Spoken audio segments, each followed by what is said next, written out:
नमस्कार, आप देख रहे हैं देश प्रदेश खबर और मैं हूं आपके साथ प्रिया सिंह। बात करते हैं झज्जर जिले की। झज्जर विधायक गीता भुक्कल अचानक झज्जर बाजार में दौरा करने के लिए पहुंची। विधायक के पहुंचने पर लोगों ने विधायक के सामने अपनी समस्याएं रखते हुए कहा कि आए दिन लूट और चोरी की घटनाएं बढ़ती जा रही हैं। ये सुनते ही विधायक गीता भुक्कल ने पुलिस कर्मियों को फटकार लगाते हुए कहा कि त्योहारों के चलते बाजारों में पुलिस की गश्त बढ़ाई जानी चाहिए और सख्ती दिखाई जानी चाहिए। मीडिया से बातचीत में गीता भुक्कल ने क्या कहा, देखिए इस रिपोर्ट में। मीडिया से बातचीत में विधायक गीता भुक्कल ने कहा कि प्रदेश और झज्जर में कानून व्यवस्था का दिवाला निकला हुआ है।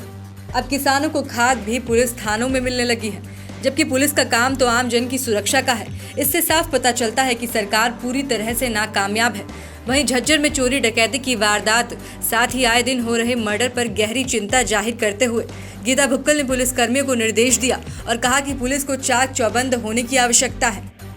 देखिए, झज्जर शहर की बात हो या हरियाणा प्रदेश में, इस समय कानून व्यवस्था का दिवाला पूरी तरह से निकला हुआ है। हालत यह है कि जब खाद तक थानों में मिल रही है तो पुलिस सुरक्षा का काम तो आम जनमानस की सुरक्षा का है और मैं समझती हूँ इसमें सरकार पूरी तरह से नाकामयाब है।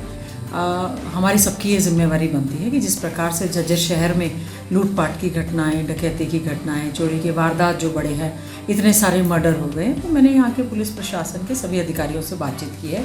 और उनका भी प्रयास है कि वो अच्छे से जिम्मेवारी निभाने का प्रयास कर रहे हैं। लेकिन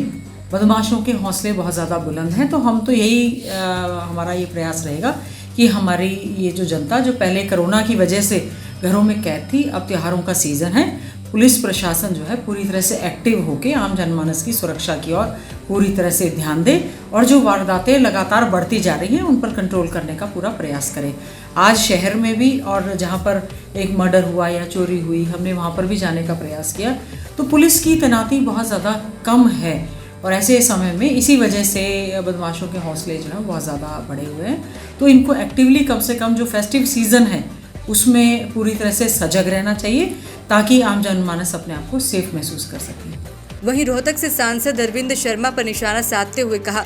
कि अरविंद शर्मा जब कांग्रेस पार्टी में थे तब उन्होंने भूपेंद्र सिंह हुड्डा पर आरोप लगाए कि सारे विकास कार्य उन्होंने रोहतक और झज्जर में कर दिए, इसलिए मैंने कांग्रेस पार्टी छोड़ी है। अब मैं कहती हूँ सांसद जी एक श्वेत पत्र जारी करें और अपनी उपलब्धियाँ बताएं और उसमें ये भी बताएं कि उन्होंने क्या क्या विकास कार्य किए हैं, कितने युवाओं को रोजगार दिलाया और कितनी फैक्ट्रियाँ हैं। साथ ही ये भी बताया कि राज्य में रेलवे लाइन थी, उसे आगे बढ़ाने का काम किया या नहीं। वहीं बता दूं कि मेट्रो भी कांग्रेस के समय पर ही आ गई थी। एम्स में जो सुविधाएं थी उसे भी ये सरकार संभाल कर नहीं रख पाई। रोहतक का दुर्भाग्य है कि उन्होंने दीपेंद्र सिंह हुड्डा को हराया है। हमारे रोहतक से सांसद हैं भाई अरविंद शर्मा जी। जब वो हमारी कांग्रेस पार्टी में थे,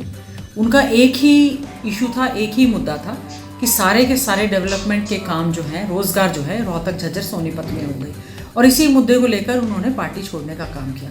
तो मैं हमारे सांसद से चाहती हूँ कि वो एक श्वेत पत्र जारी करें कि उन्होंने सांसद के तौर पर यहाँ पर क्या विकास के कार्य करवाए हैं, कितने युवाओं को रोजगार मिला है, कितनी इंडस्ट्री फैक्ट्री लेकर आए हैं, कितने रेलवे लाइन को आगे बढ़ाने का काम किया है, मेट्रो जो हमारी बहादुरगढ़ तक आ गई थी उसको बढ़ाने का काम किया है, एम्स को आगे बढ़ाने का उन्होंने क्या प्रयास किया है, जो हमारे समय में कॉलेज खुल गए थे उनमें कितना स्टाफ लाने का प्रयास किया है, हमारे समय में प्रारंभ की जो फाउंडेशन हो गई थी क्या उसको बढ़ाने का कोई काम किया है, क्या उन्होंने जो यहाँ से